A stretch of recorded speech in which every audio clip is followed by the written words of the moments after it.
Growing up as a little boy, I loved playing baseball, and I had a wall in my backyard, and every day I would throw a baseball against a brick wall, and it would bounce back to me. And at 8 years old, I remember standing by a snack bar with a gold trophy in my hand, and I heard the coach announce, "Father-son baseball game on the field, 5 minutes." And I was so excited to play, and I quickly realized on that day I wasn't going to participate because there was no dad in my life to run on the field with. And at 8 years old, I came to the conclusion that life is pain and pain is life, and that's just how it's going to be. And I would end up existing throughout middle school and high school, really not having a goal or a dream or any hope for a future.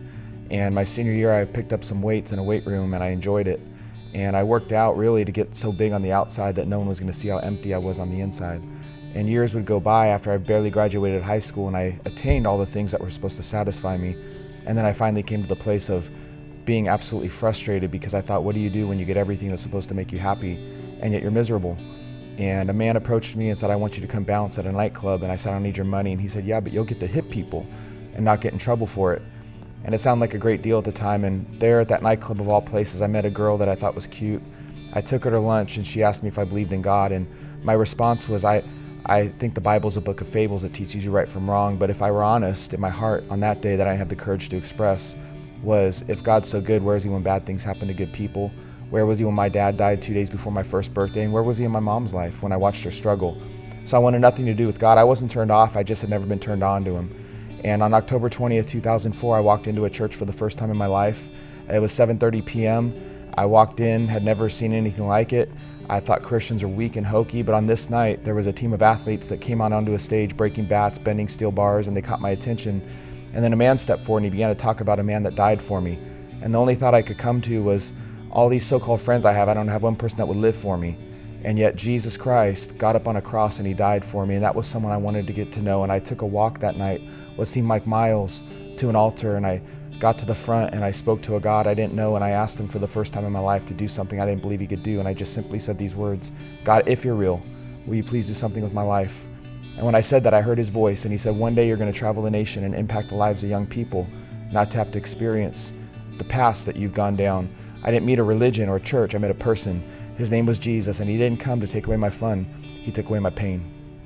5 years after that moment at that altar, I had never told anybody what I heard, but that very team was traveling, and I was in a school assembly cleaning up after their assembly they had done, and the man that ran that team, he pulled me outside and he said they had heard about me and they wanted to put a uniform on me. And now I was living the dream that God had put in my heart 5 years earlier. And now I travel all over the world and the nation, and I get to do school assembly programs, going from prison yards, from the big leagues to the little leagues with athletes, just trying to give to people what I wish someone would have given to me, and that's to know the hope that's found in Christ. It was 27 years it took for someone to tell me that God loved me.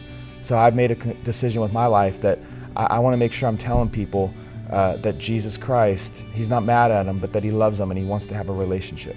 Maybe you found yourself watching this video today and you would say, "Man, Dean, I don't feel like the second part of your story, but I feel more like the first part of your story, lacking in hope, not having a dream, maybe even wanting to quit on life." I would first tell you that tough times don't last, tough people do. A hard fall means a high bounce when you're made of the right stuff, and I chose to be made of the right stuff, and I did that by coming to a relationship with Jesus. It's in him that my identity is found. It's in him that peace is found. It's in him that my hope is found. And at the end of the day, you'll never know your destiny until you meet the God who's determined it. And so if you're really serious about wanting to find out what you were born to do, invite Jesus into your heart today and watch what he can do with it.